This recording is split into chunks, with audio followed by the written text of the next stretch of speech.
A $500 suit and its $5,000 rival hang before you, looking virtually identical under the showroom lights, but only one of them is actually worth the investment. While both can drastically reshape how the world sees you, the differences between them run far deeper than a simple price tag or a designer label. Most people assume they're paying for prestige, but the truth about expensive tailoring will catch you off guard.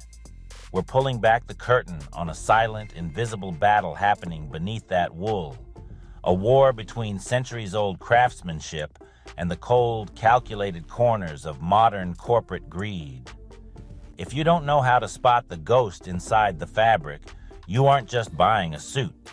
You're buying a fragile $500 lie that is mathematically guaranteed to fall apart the moment you actually need to command the room. The deception begins in a place you can't even see. It's the hidden skeleton of the jacket. Most off-the-rack suits, about 95% of them, are built using what the industry calls fused construction. In plain English, they're glued together. Manufacturers take a synthetic interfacing and use high-heat industrial presses to melt it onto the wool. It looks crisp on the mannequin, but it's a ticking time bomb. Every time you walk through a humid afternoon or send that suit to the dry cleaners, the chemicals in that glue begin to fail. Have you ever seen a suit with weird, bubbling ripples on the chest? That's the death rattle of a cheap suit. It's called delamination, and once it starts, your $500 investment is officially trash. There is no iron, no tailor, and no miracle that can fix a suit that has literally come unglued. But step into the world of the $5,000 garment, and you'll find something entirely different, a full canvas. This is a living, breathing internal layer made from a blend of horsehair, camel hair, and cotton. It isn't glued. It's hand-stitched into the suit. This is where the magic happens.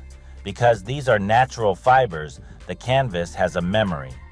The more you wear a canvased suit, the more it learns your body. It molds to the curve of your chest and the slope of your shoulders.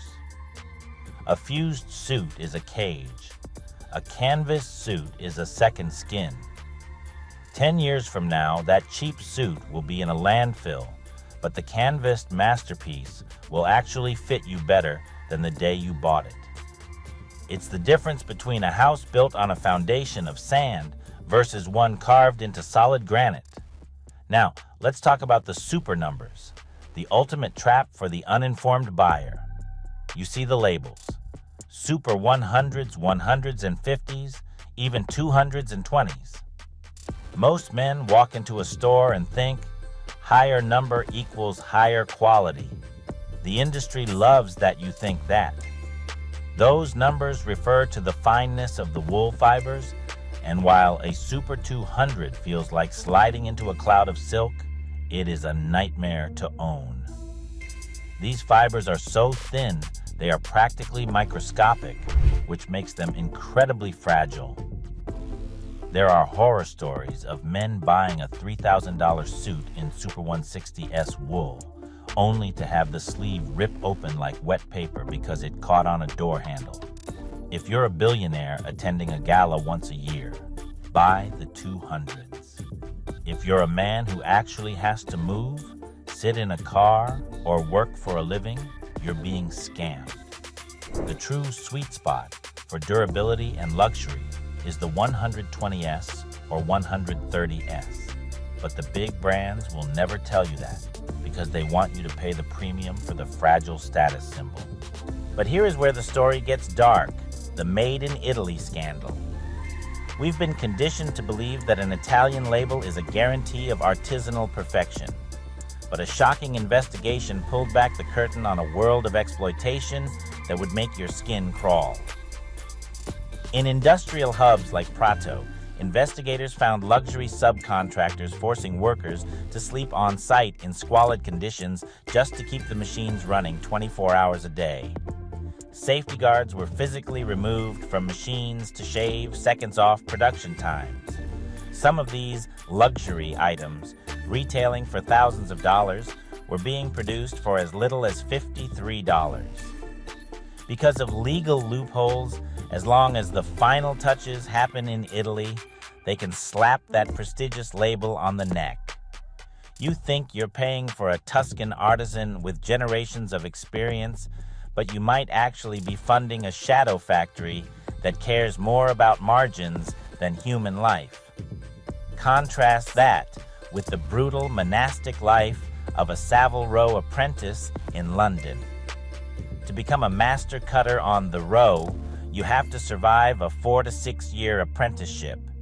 You start by doing nothing but sewing pockets for months, then trousers, then sleeves. It takes 60 hours of manual labor to produce one single suit. Every buttonhole is hand-cut with a chisel and stitched with silk thread. When you look at the underside of the lapel on a $5,000 bespoke suit, you'll see thousands of tiny, irregular padding stitches. No machine on earth can replicate the tension and roll of a hand-padded lapel.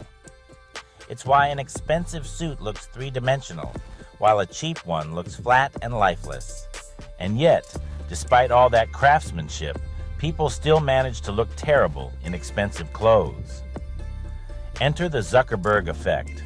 We've all seen the photos of tech moguls testifying in Congress, wearing suits that likely cost more than a mid-sized sedan, yet they look like kids playing dress-up in their father's closet. Why? Because they focused on the price tag instead of the architecture of the fit.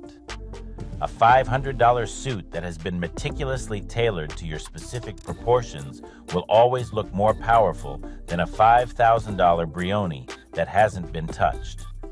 If the collar gaps away from your neck, or if the shoulders overhang by even half an inch, the luxury is dead. The true secret of the elite is that they don't buy sizes, they buy fittings. A master tailor doesn't just measure your waist, they measure how you stand, how one shoulder sits lower than the other, and even how you walk. This brings us to the ultimate question. Is the $5,000 suit actually a budget choice? If you do the math, the answer might shock you. A fused $500 suit has a lifespan of maybe 3 years if you're lucky. That's a cost per year of about $160. A full canvas, $5,000 suit, if cared for properly, can easily last 20 years. That's $250 a year for a garment that makes you look like a god every time you step into a room. You aren't just buying clothes, you're buying a long-term asset. The cheap suit is a consumable, the expensive suit is an heirloom. In the end, the world of high-end tailoring is a minefield of marketing fluff and hidden genius. The brands want you to focus on the super numbers and the made in Italy labels, but the real power lies in what you can't see. It's in the horsehair canvas that breathes with your body.